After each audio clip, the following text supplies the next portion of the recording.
Perkelahian dua kelompok remaja perempuan terjadi di Jalan Kiai Haji Azhari, Kelurahan 4 Ulu, Kecamatan Seberang Ulu 1 Palembang pada Minggu sore pekan lalu.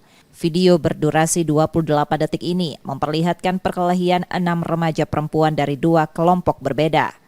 Sementara remaja yang lain menonton perkelahian tersebut. Ketika warga melintas di lokasi kejadian, kemudian membubarkan perkelahian itu. Perkelahian diduga saling ejek di media sosial yang berujung keributan. Kenal nggak kita? Kenal kami. Dengan si yang budak Ubala KTM itu?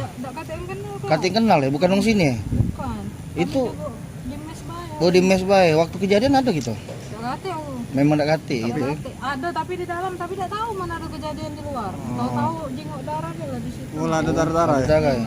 Jenguk viral pula Iya, viral di PLG kan. Warga sekitar membenarkan peristiwa itu, namun tidak mengetahui apakah mereka tinggal di sekitar lokasi kejadian atau tidak.